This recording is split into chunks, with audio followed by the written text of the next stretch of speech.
नारायण आणि या सर्वांनी, सदा असेल, आपला किशोर असेल, सगळे आपल्याला सगळं सांगत असतात.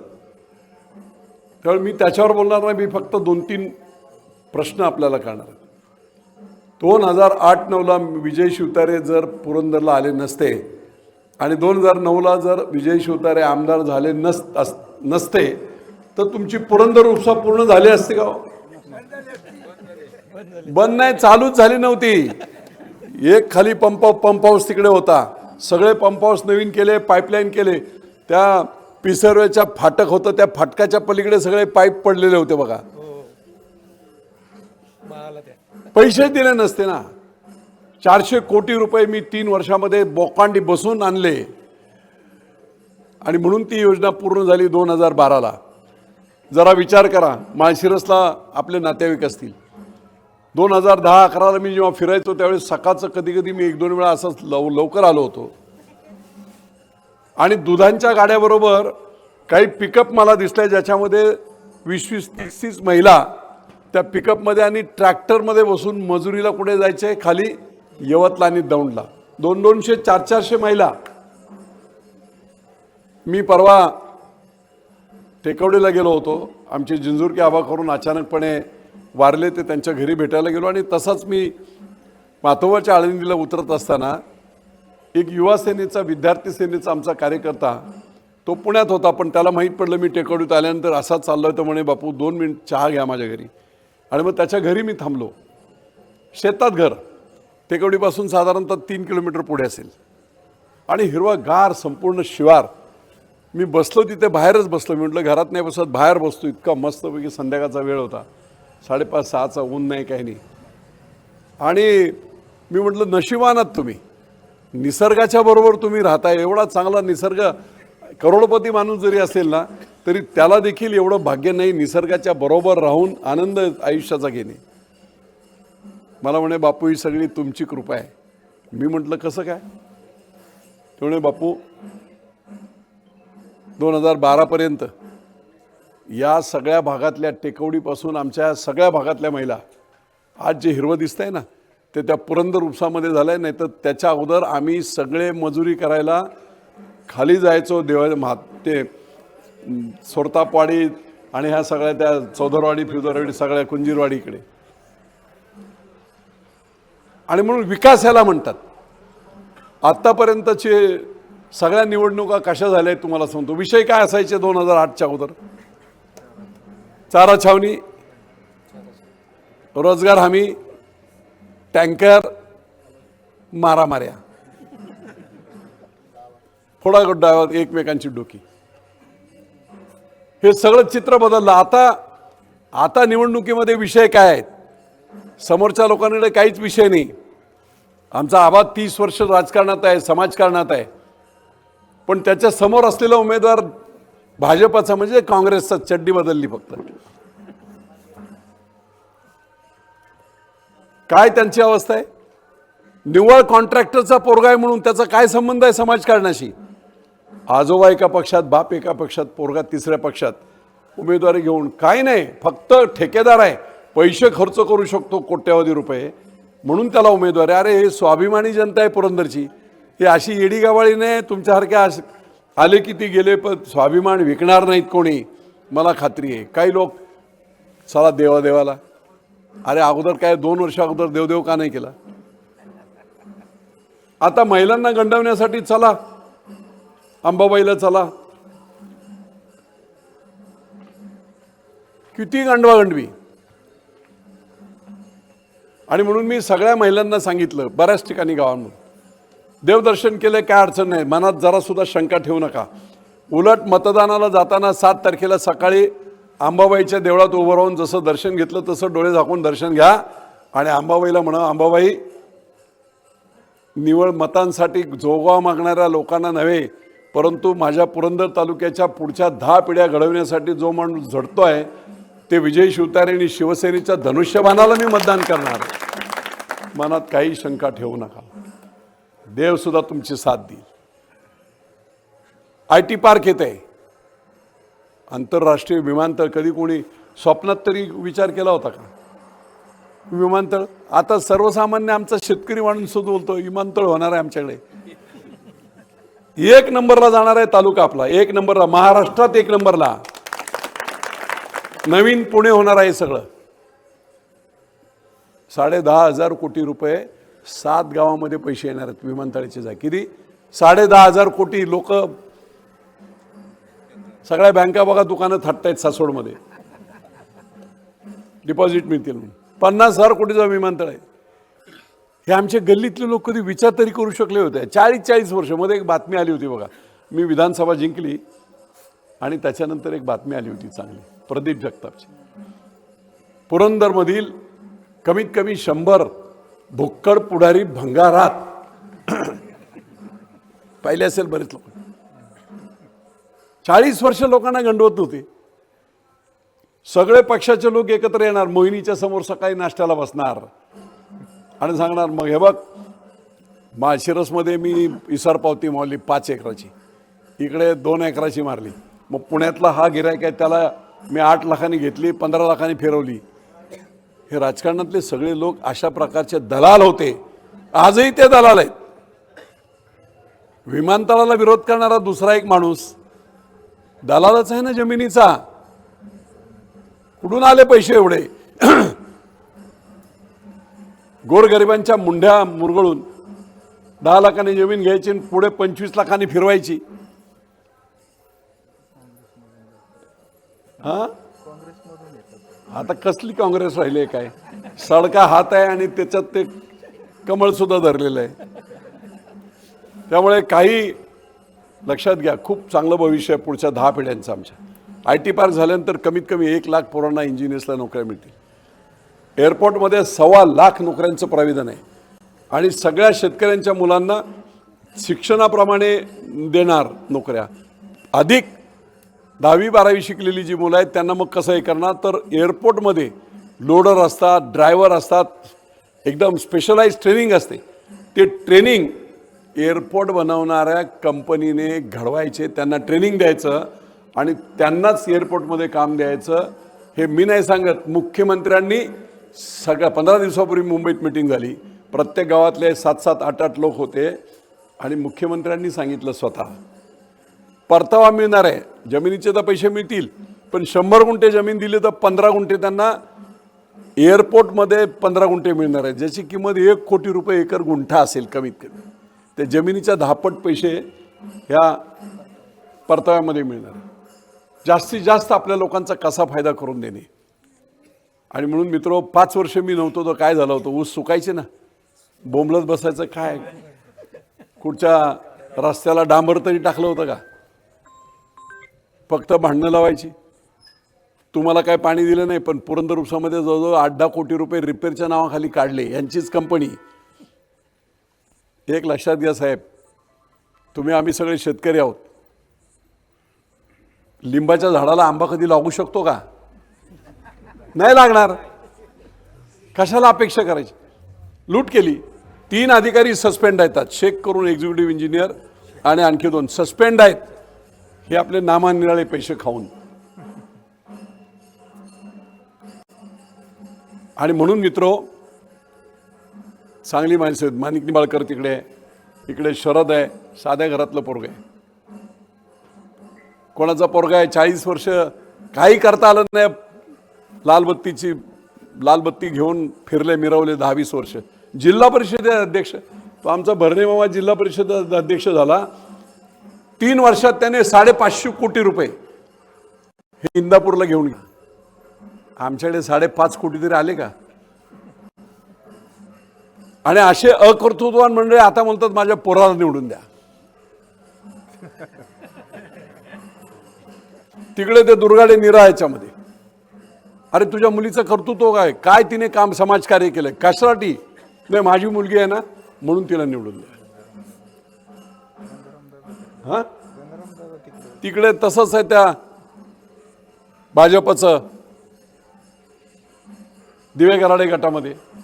काय नाही माझी मुलगी आहे ना निवडून द्या.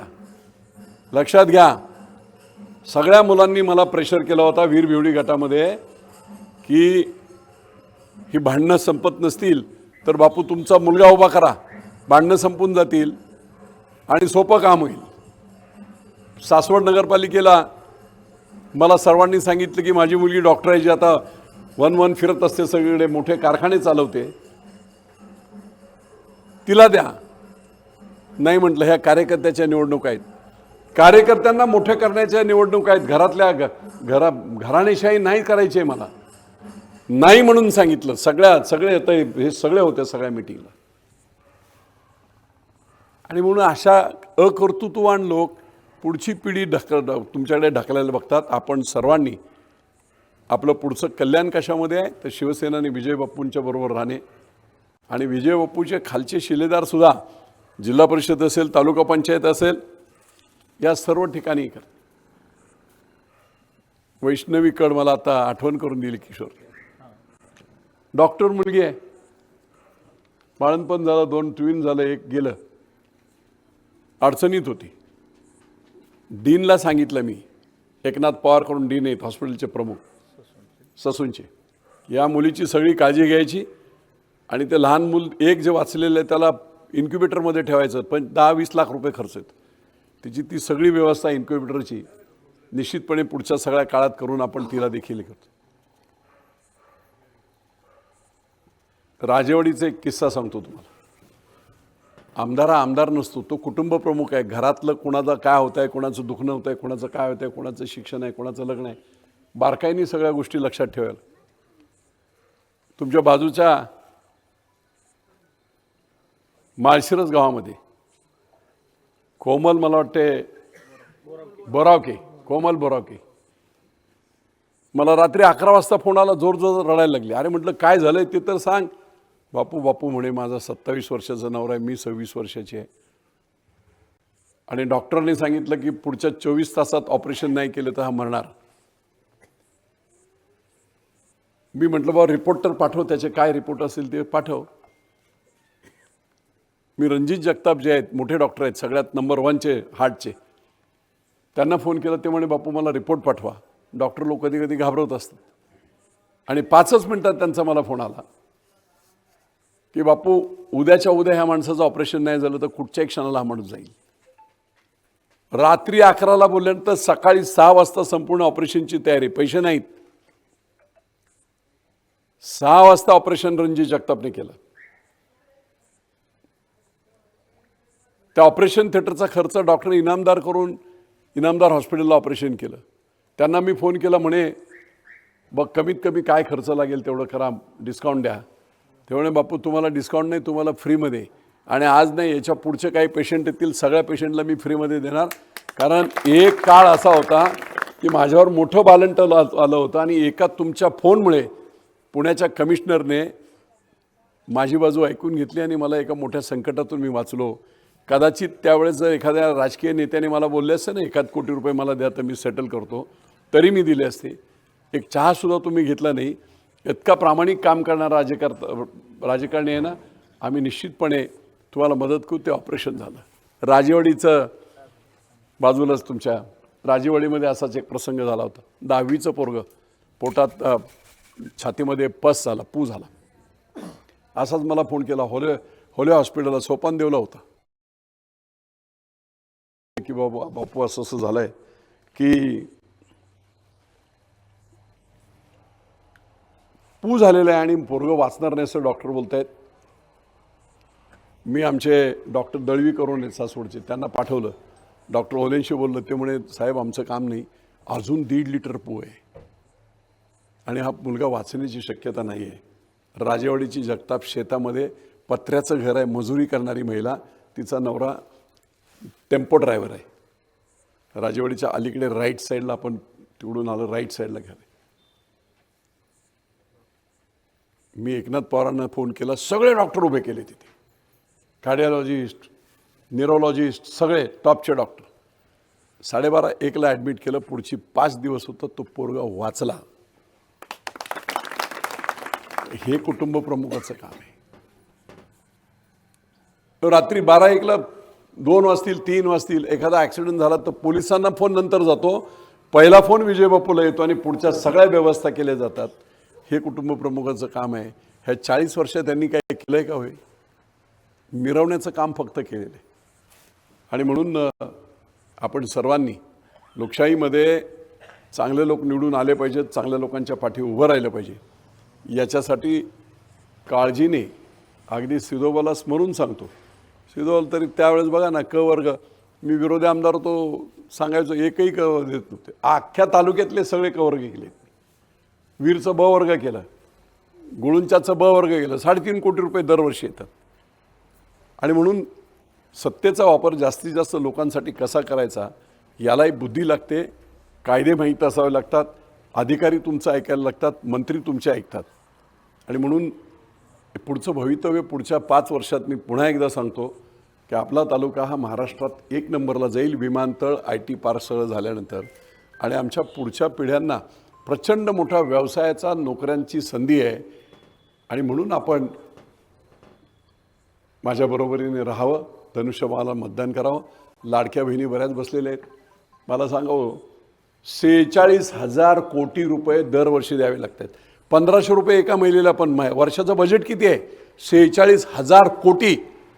एकनाथराव शिंदे मुख्यमंत्री झाले नसते तर कोणच्या मायच्या लालाची हिंमत नव्हती एवढे पैसे या गोरगरीब शेतकरी महिलांना देण्याचं. आज स्वाभिमानाने ते जगतायत, स्वाभिमानाने जगतात. कित्येकांचं आयुष्य आईवडिलांच्या घरी गेलं, एकही पैसा उत्पन्न नाही. नवऱ्याच्या घरी गेलं, एकही पैसा उत्पन्न नाही. मुलं झाली, मग त्यांच्यासाठी नवस अमुक तमुक, मग त्यांची लग्न, मग सगळं करत 65व्या वर्षी जर पांडुरंगाला जायचं असेल ना, तर त्या महिलेला म्हाताऱ्या नवऱ्यापुढे किंवा मुलापुढे हात पसरावे लागायचे की 1000 रुपये मला दे, मला पांडुरंगाला जाय. त्याचा मूड चांगला असला तर ठीक आहे, नाहीतर तो गप्प बस म्हातारे. काय वाटत असेल त्या माऊलीला दिवाला. 60-65 वर्ष फ्रीमध्ये सेवा, सगळी समर्पित भावनेने. बरोबर आम्ही ते ओळखलं आणि ते 1,500 रुपये स्वाभिमानाने. अरे कित्येक मोठ्या मोठ्या घरातल्या महिला बँकेत अकाउंटच नव्हतं, त्या 1,500 रुपयासाठी अकाउंट उघडलं आहे. आणि नवरा विचारतो, आले का पैसे, आले का पैसे.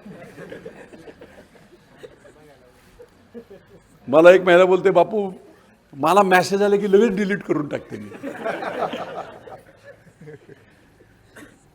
त्यामुळे आपल्या सर्वांनी, ही अशी ताकदीची माणसं आहेत आम्ही सगळे, कामाचे लोक आहोत, लोकांसाठी झटणारे लोक आहेत. मिरवण्यासाठी आमदारकी नाही आहे.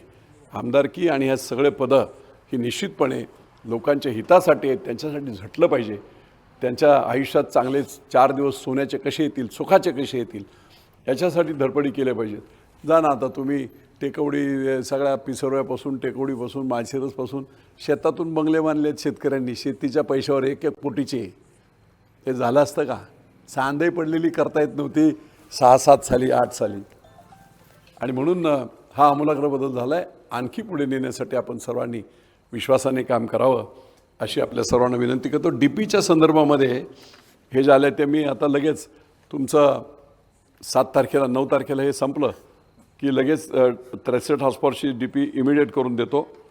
बेनला ओढ्यापलीकडे नवीन DP करणे, दोन्ही करून देतो. फक्त तो फॉलोअप करायचा आणि पत्र घ्यायचं. त्या गवईला पत्र जाईल, मी फोन करून बोलेन आणि त्याची कामं होतील. विसरायला नको. माझ्या मते पुढे जायचं आहे. आणि पुरंदर उपसा काल ते रायझिंग मेनमध्ये लिकेज झालेलं आहे आणि म्हणून त्याचं वेल्डिंग चालू आहे कालपासून.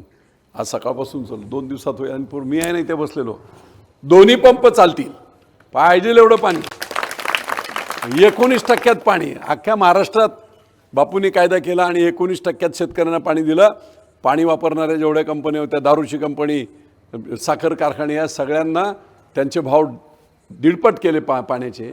आणि त्याच्यातून मी 700 कोटी रुपये मिळायला लागले मला वर्षाला. 45,000 मी विचारलं की बाबा तुम्ही, मी कायदा केलाय, हे 45,000 कसं काय भाव वाढलाय. नंतर मी नीट पाहिल्यावर काय लक्षात आलं माहिती आहे का, हे 19% त्यांनी ठेवलं. पण 1 रुपया 16 पैसे युनिटचा रेट होता ना, तो ह्या चोर लोकांनी 2 रुपये 70 पैसे केला. तर 2 रुपये 70 पैशाचे 19% आणि 1 रुपया 16 पैशाचे, झालं ना तिप्पट.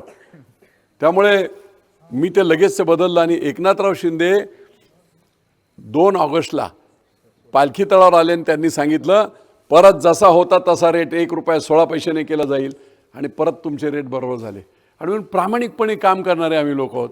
यायला थोडा वेळ कमी पडतो. लोकांना वाटते अरे बाप दररोज प्रत्येकाला वाटते गावात आले पाहिजे गावात आले. मी सकाळी 8 पासून ना बायकोला भेटत ना पोरांना भेटत ना कोणाला काय नाही. इथं तर कोणीच नसते. 24 तास काम केलं तरी वेळ कमी पडतो. त्यामुळे कदाचित असं कधी कधी होतं अरे आले कुठे इलेक्शन नंतर आले. इलेक्शन नंतर मी आलो असतो तर आता 1100 कोटी रुपये मी आणले. ह्यांना 5 वर्षात 10 कोटी मिळाले नव्हते. 1100 कोटी रुपये 143 कोटीची सासवडची योजना पाणी पुरवठ्याची केली. काम सुरू आहे. 78 कोटीची देवाची आपली जेजुरीची योजना केली. 349 कोटी जेजुरीच्या देवस्थानाचा विकास आराखडा केला. त्यातले 109 कोटी आणले. 352 कोटीचा हा रस्ता तुमचा हा संपत आला आता बघा 10 मीटरचा हा रस्ता आहे. त्याच्यानंतर 245 कोटी गुंजवणीसाठी मिळाले. 1100-1200 कोटी रुपये 6 महिन्यात. अक्कल लागते हुशारी लागते आणि दमसुद्धा लागतो. समोरचे घाबरतात आहे बापूला काय हे केलं जायला अंगावर यायचा. मंत्रीबिंत्रीसुद्धा घाबरतात. सिनियरिटी आणि हुशार पहिल्या 10 नेत्यात आता बापू झाला ना पुरंदरचा. अख्ख्या महाराष्ट्रात कुठेही जा पुरंदर म्हटलं की विजय शिवतारे आणि विजय शिवतारे म्हटलं की पुरंदर. निश्चितपणे आपण सगळ्यांनी चांगलं मतदान करावं. 9 वाजलेत. पुढे एक मीटिंग आहे माळशिरसमध्ये 10च्या आत संपवायचं आहे. पुन्हा एकदा आपल्या सर्वांना धनुष्यबाणाच्या चिन्हासमोरील बटणं दाबून प्रचंड बहुमताने सगळ्या लाडक्या बहिणींनी वगैरे कुणी घाबरायचं कारण नाही. कुणी काही येईल कुणी पैसे देईल कुणी साडी देईल काय करेल काय कशाची गरज नाही. काय करायचं ते करा पण बटणं दाबताना धनुष्यबाणाची दावा सिद्धवाला स्मरून एवढंच सांगतो आणि आपली रजा घेतो. जय हिंद जय महाराष्ट्र. आलेल्या चल